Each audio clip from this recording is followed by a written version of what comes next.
Bonsoir à tous et bonne année, bonne année, bonne année. Que cette année soit une année bien, une année meilleure. Cette année, elle sera dédiée à Dieu. Nous commençons en 2017, nous savons tout ce qui s'est passé en 2016, tout ce qui est mauvais, on le laisse en 2016. Là, on commence une nouvelle année. Et donc voilà, je souhaite bonne année à tous, bonne année à tous. C'est vrai que je m'excuse, ça fait un moment qu'on ne s'est pas vu. Ça va faire bientôt un mois. On a eu plusieurs soucis de santé, des soucis par-ci par-là, de connexion aussi, parce que la connexion la dernière fois, il nous a fait du n'importe quoi. Et bah, aujourd'hui, on est là, on a repris nos habitudes. Donc je tenais à dire aux gens à remercier tout le monde, à tous ceux qui me suivent. Je remercie surtout les gens qui mettent des commentaires. Ça me va droit au cœur, sincèrement. Je vous remercie. Maintenant, en ce qui concerne la question que la plupart des gens me posent pour le livre vert, je vous dirais en tout cas, pour tous qui savent où on peut trouver le livre vert, merci de mettre les commentaires juste là-dessus pour aider ceux qui sont dans les besoins. Le livre vert, celui-là même, je l'ai prêté parce que j'en ai pas aussi. Donc voilà pourquoi je demanderai à toute personne qui sait où on peut trouver le livre vert, d'indiquer les autres, ça va faire énormément plaisir. Donc je vous remercie encore une fois de plus.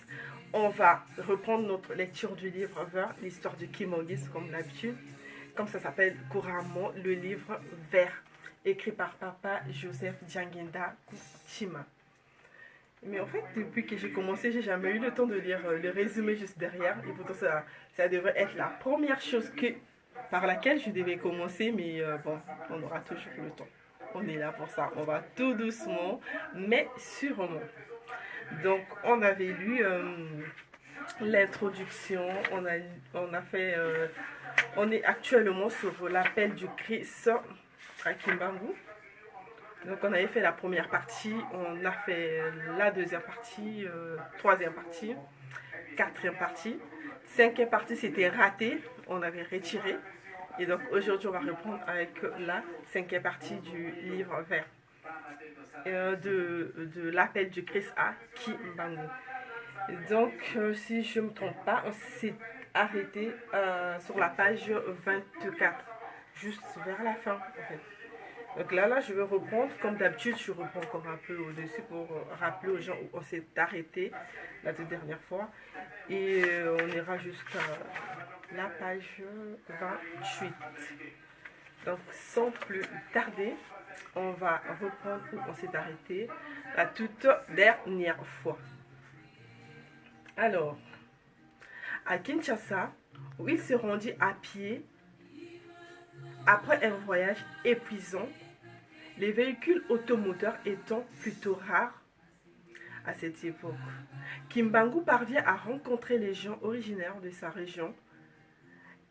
Il était de tradition pour les Aïrois, actuels Congolais, des centres urbains d'héberger et de prendre en charge pour un certain temps ceux de leurs venus des zones rurales à la recherche d'un emploi. Les premiers n'avaient pas simplement la tâche de recevoir les seconds, ils avaient aussi le devoir de les aider à trouver rapidement un emploi rémunérateur. Les Aïrois avec lesquels Kimbangu eut les plus étroites relations fut sans contester Sankel. Sankel était originaire de Yanda, village situé à 10 minutes de marche de Nkamba. Dans les jours qui suivirent, Kimbangu, aidé par ceux qu'il considérait comme les siens, fut engagé aux Huileries du Congo belge comme pointeur. C'était important car seuls ceux qui savaient lire et écrire pouvaient exercer une telle fonction. Le pointeur avait comme mission de rendre compte des présences et des absences des manœuvres dans les sociétés. Kimbangu habitait au camp des ouvriers que sa firme avait construit. Sa modestie et son caractère réservé et discret furent pour beaucoup dans l'établissement des rapports d'amitié, de solidarité et de confiance qui le liaient à la plupart des compagnons de travail. Les huileries du Congo belge, propriété de la chaîne Unilever, étaient certainement parmi les plus importantes firmes de Kinshasa, comme le témoigne l'existence de son immense camp d'ouvriers. Bien qu'il exista plusieurs cercles où les travailleurs noirs se retrouvaient, Kimbangu ne fit partie d'aucun d'eux. La vie et la pratique dans les centres n'étaient pas conformes à son propre tempérament. Bien plus, sa longue lutte contre le destin, sa famille qu'il avait dû abandonner à Kamba, étaient pour lui des sujets suffisamment préoccupants. S'il n'était pas rongé par les soucis, il consacrait son temps à la lecture de la Bible. À Kinshasa, il se rendait chaque dimanche, comme les autres ouvriers baptistes, au culte à la paroisse baptiste la plus proche de son lieu de résidence. Kimbangu se rendit vite à l'évidence que sa fuite de Nkamba n'avait pas résolu son problème. En effet, Christ qui continuait à lui apparaître lui demandait constamment de regagner Nkamba. Il en vint même un jour à lui parler de ce qui s'est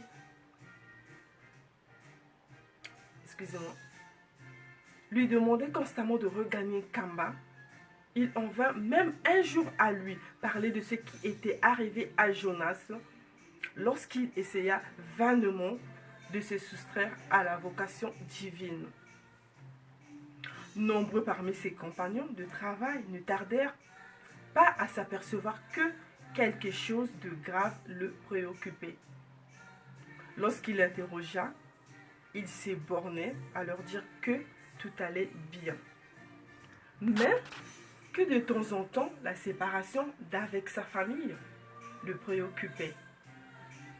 On lui proposa alors de faire venir sa famille à Kinshasa.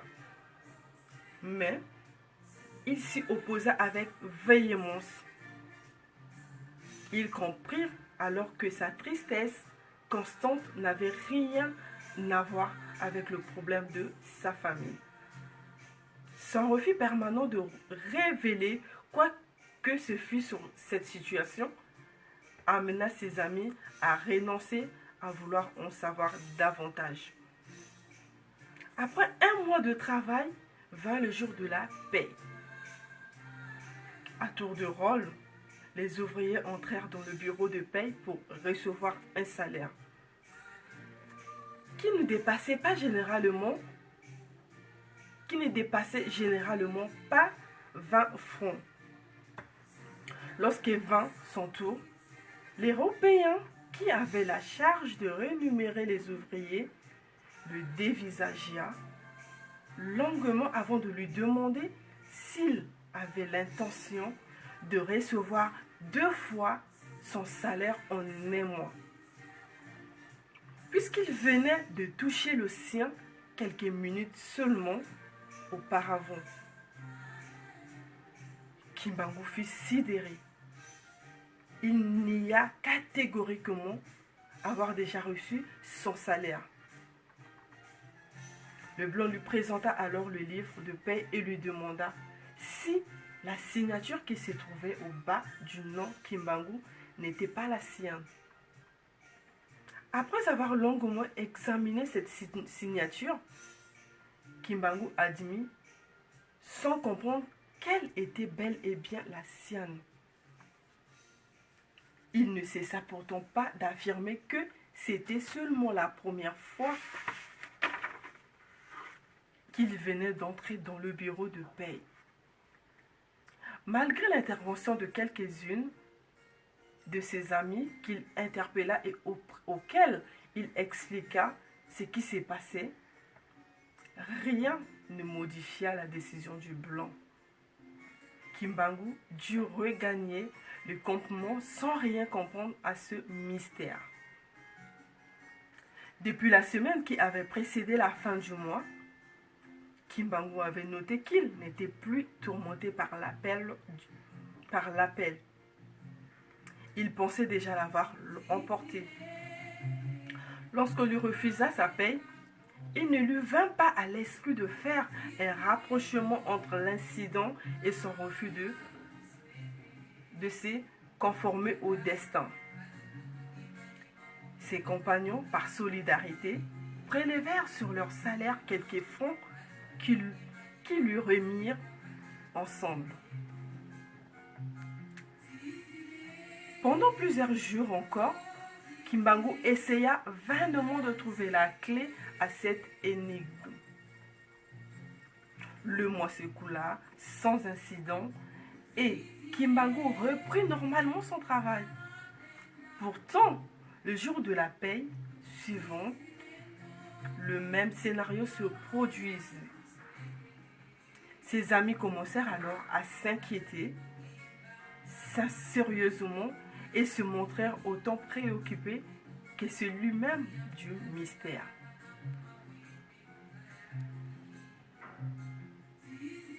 Ses amis commencèrent alors à s'inquiéter sérieusement et se montrèrent autant préoccupés que lui-même du mystère.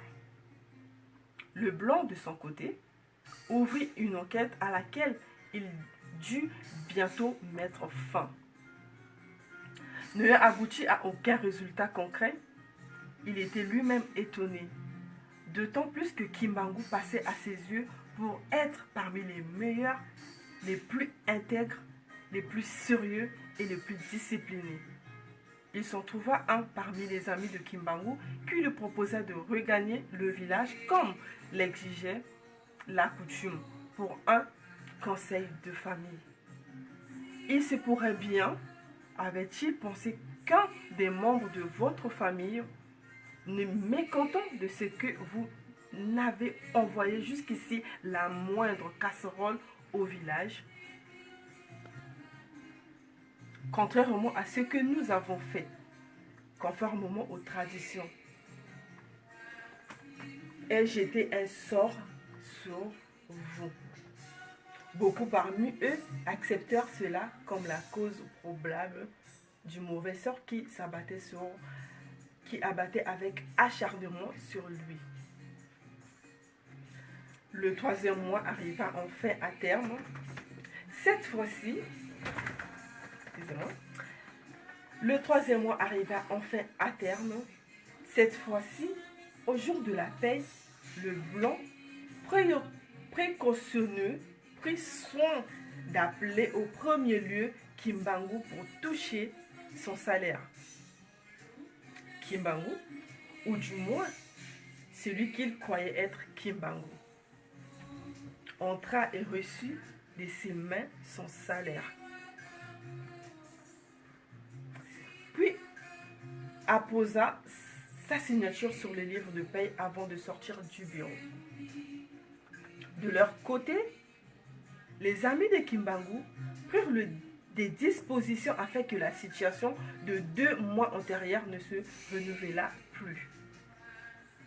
Ils entourèrent tous Kimbangu et, ensemble, ils se rendirent au bureau de paye. Même ceux qui avaient touché leur salaire avant Kimbangu retournèrent auprès de lui pour attendre que Kimbangu fût appelé à son tour. À leur grande surprise, le blanc n'appela pas Kimbangu. Bizarre. Le blanc était sur le point de quitter le lieu lorsque Kimbangu et tous ses amis ensemble firent irruption dans son bureau. Kimbangu posa le problème, mais le blanc furieux lui demanda de sortir. Cette fois-ci, lui dit-il, tu ne me tromperas plus personne. avant d'ajouter qu'il avait été le premier à avoir touché son salaire, comme l'attestait une fois de plus la date et la signature. Tous les amis de Kimbangu postèrent en affirmant qu'il n'avait pas quitté un seul instant Kimbangu depuis le début du jour et que jamais, en tout cas, Kimbangu ne s'était rendu dans le bureau de paie. Voilà 3 fois que cela se répéta. Leblanc leur demanda de rentrer au campement en attendant que le cas fût de nouveau porté à la connaissance des supérieurs et qu'une décision sur cette situation mystérieuse s'en suive. Rentré chez lui, Kimbangu s'enferma dans sa chambre. Pendant qu'il méditait sans comprendre, il entendit, après un si long silence, la voix du Christ qui lui demanda s'il était content de son sort à Kinshasa et s'il avait cru échapper à Dieu en fuyant Nkamba. Kimbangu avait compris. Il venait de trouver la clé de l'énigme. Kimbangu avait compris. Il venait de trouver la clé de l'énigme. Son refus à exécuter la mission que lui confiait le Christ était la cause de ses malheurs. Sur le camp, il se résigna et prit la décision de se mettre dès le lendemain en route pour Nkamba. Le lendemain matin, il se rendit au bureau du chef de chantier pour lui apprendre qu'il renonçait définitivement à son emploi et qu'il avait décidé de rentrer dans son village natal. Alors seulement le chef de chantier, qui avait mis l'honnêteté de Kimbangu en cause, se montra troublé. Il comprit que Kimbangu était sincère. Il avoua ne rien comprendre sur ce qui se répétait depuis 3 mois déjà. Sans réaction, il vit Kimbangu fermer la porte derrière lui. Tout était mystérieux. Il vit Kimbangu fermer la porte derrière lui. Tout était mystère. Il vit Kimbangu fermer la porte derrière lui. Tout était mystère. Après cela, Kimbangu informa tous ses amis de sa décision. Ils furent autant plus attristés qu'ils savaient que Kimbangu devait regagner Nkamba. Aussi démunis qu'ils ont été partis, alors que pendant 3 mois, il avait travaillé durement comme tout le monde, sans qu'elle et les autres lui remirent un peu d'argent pour lui permettre d'acheter quelques petits effets pour son épouse et ses 3 enfants. Simon Kimbangu partirent donc de Kinshasa à la fin du mois de février 1921 pour Nkamba. On y parvenait après 3 jours de marche épuisante à travers des pistes difficiles. Mais lorsqu'il arriva à Kasangulu, localité située environ 40 km au sud-est de Kinshasa, surprise, il changea d'avis. Et là, c'est intéressant. Parce que si on m'avait dit un jour que Simon Kimbangu était aussi têtu que ça, en tout cas, franchement, j'aurais pas cru. Mais bon, le livre le dit. Et bah, ça m'intéresse franchement. J'ai envie de lire encore et encore. Donc, je reprends. Mais lorsqu'il arriva à Kasangulu, localité située à 40 km au sud-est de Kinshasa, il changea d'avis. Plutôt que de rentrer en Kamba, il se décida brusquement à faire le commerce de Chikwang. Bon, autrement dit, manioc traité à la manière congolaise pour faire fortune. Il en acheta donc une centaine quantité et retourna à Kinshasa pour les revendre.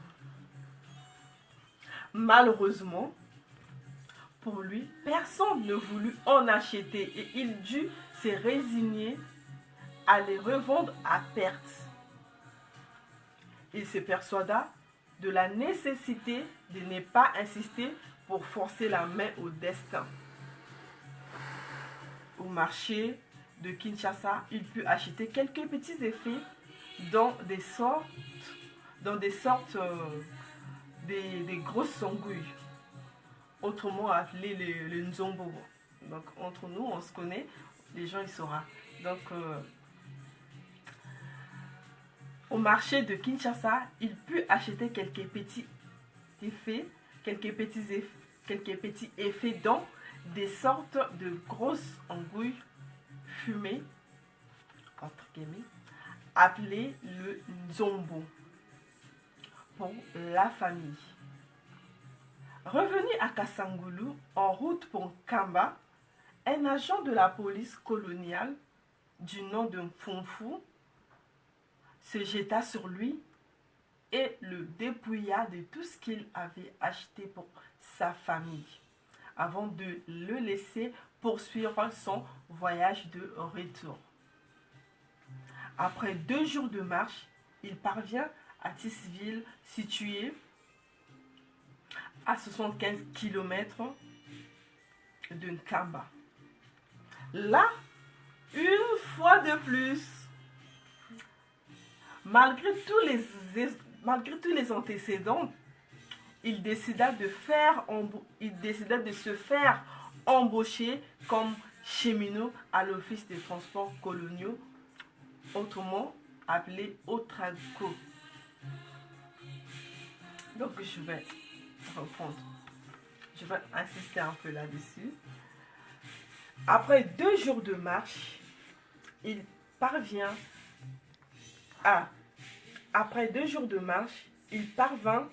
à Tisville, village situé à 75 km de Nkamba. Là, une fois de plus, malgré tous les antécédents, il décida de se faire embaucher comme cheminot à l'office des transports coloniaux, autrement appelé Otraco.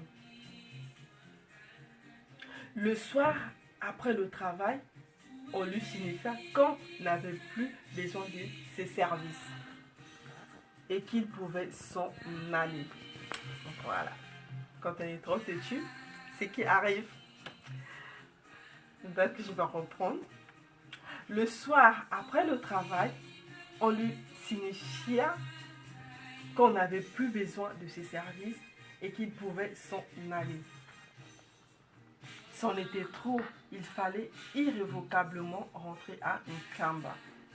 Ce fut donc un Kimbangu totalement rongé de chagrin et d'humiliation que l'on vit arriver à Nkamba. Un Kamba qui lui réserva un accueil plutôt froid. Je dirais à la limite je dirais que c'est normal, hein, parce que entre nous, ton mari, oui, je sais pas, ton père, il va pour chercher. 3 mois après, il revient, bras dessus, bras ballon, normal.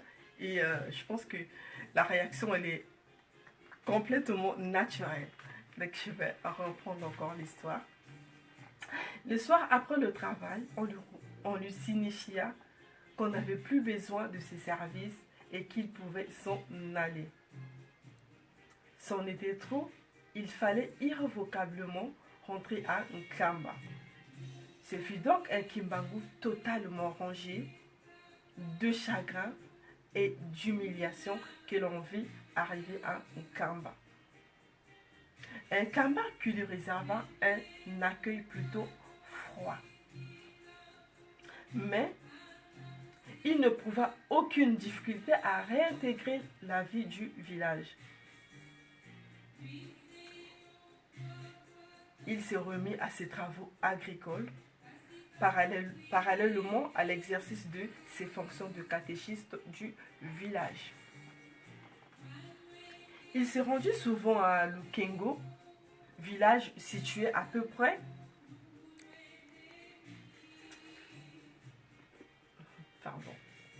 Il se remit à ses travaux agricoles, parallèles à l'exercice de ses fonctions de catéchiste du village. Il se rendait souvent à Lukengo, village situé à peu de distance de Kamba et où sa sœur Marthe Mbonga était mariée à Kimbamana. À Lukengo habitait également le catéchiste Samuel Mvoila, avec lequel il entretenait des bonnes relations. Voilà, tout comme lui, dépendait de la mission baptiste de Ngombe Lutete, alors encore appelé Waterne. Apparemment, la vie semblait avoir repris son cours normal. En tout cas, le mois de février et mars se passèrent sans autres événements. On va s'arrêter là pour ce soir. Mais je tiens quand même à lire les petites précisions comme on a l'habitude de le faire. Et pour que la prochaine fois, quand on va répondre, on ira directement à la page suivante, que je dirais la page 29. Et donc, sans plus tarder, je vais lire les précisions. Donc, dans les précisions, on dit, contrairement à ce que d'autres ont écrit, le mystère de Simon Kimbangu débutera le 6 avril 1921 par la guérison de la jeune femme Kiantondo et non pas le 13 mars 1921. Dans sa lettre numéro 286 du 26 avril 1921 au commissariat de district de Bas-Congo à Kinshasa, l'administrateur Morel signale en effet que depuis une dizaine de jours, tout au plus, un indigène nommé Kimbangu, résidant au village de Kamba, se donne des allures des prophètes et a acquis de ce chef auprès des indigènes une popularité vraiment extraordinaire.